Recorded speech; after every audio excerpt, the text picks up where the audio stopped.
ওই নেগোসিয়েশনের কাগজটা আমরা কেমন করে প্রস্তুত করি, সেখানে জনমানুষের দাবি কতটা প্রতিফলিত হয়। এবং যখন আপনি নেগোশিয়েট করেন, এটা মানতে হবে যে আপনাকেও ছাড় দিতে হবে, অন্য পক্ষকেও ছাড় দিতে হবে। যতটা না আমার নদী বাঁচবে বলে আমাকে প্রশ্ন করা হয়, তার থেকে হচ্ছে ভারতের সাথে কি হবে সেই প্রশ্নটা করা হয়। তো আমরা এটাও বলেছি যে আমি ফেনীতে গেছিলাম, আমরা তিস্তায় তো বহুবারই গেছি। তো এই জনগণের সাথে আমরা কথা বলবো আমাদের নেগোসিয়েশন এজেন্ডাটা ঠিক করার সময়। আরেকটা কথা হচ্ছে যে প্রায় সময় একটা দাবি উঠে যে আন্তর্জাতিক আদালতে যান না কেন। এটা একটু বুঝতে হবে, আন্তর্জাতিক আদালতে কোনো একটা রাষ্ট্র এককভাবে যেতে পারে না, দুইটা রাষ্ট্রকে পক্ষ হতে হয়। আপনি ইউরোপের দেশে দেখবেন তারা যেতে পারে, কারণ তাদের মধ্যে একটা পলিটিক্যাল ইন্টিগ্রেশন আছে। আমাদের ক্ষেত্রে নদী একটা পানির প্রবাহ, প্রাণ সত্তা, শুধুমাত্র তা না। আমাদের ক্ষেত্রে নদী রাজনীতি, আমাদের ক্ষেত্রে নদী অর্থনীতি, নদী কৃষি, নদী সেচ। নদী এখন আর নদী নাই, এটা যে একটা জীবন্ত সত্তা বা একটা প্রতিবেশ ব্যবস্থা হিসেবে দেখব।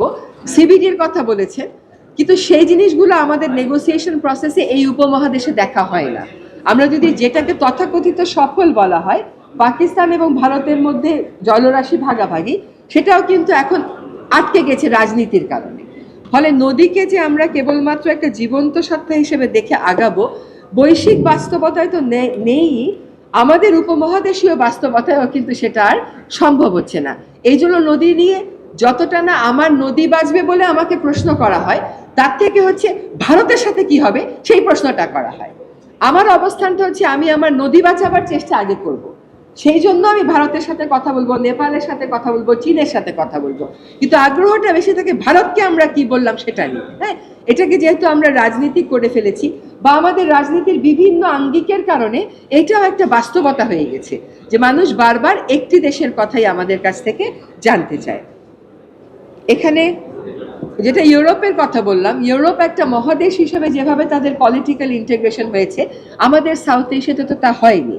ফলে সার্ককে অ্যাক্টিভেট করা, আসিয়ানের সদস্যভুক্ত হওয়া, এগুলোর কথা আমরা এখন ভাবছি, যাতে আমাদের পলিটিক্যাল যে স্ট্যান্ডিংটা ওইটা বিভিন্ন ফোরাম থেকে আমরা তুলতে পারি।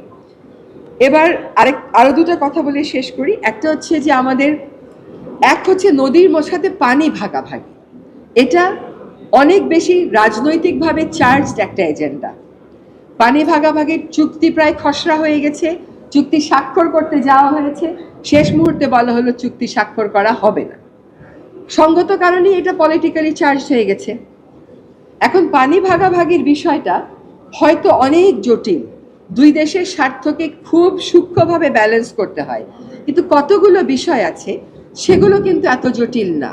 যেমন বন্যার পানি কখন বাংলাদেশে প্রবেশ করবে, কি মাত্রায় প্রবেশ করবে, বৃষ্টিপাতের মাত্রা কি, বাংলাদেশে কতটুকুন প্লাবিত হওয়ার সম্ভাবনা আছে, এগুলো তথ্য নিতান্ত মানবিক কারণেই শেয়ার করা উচিত এবং সম্ভব।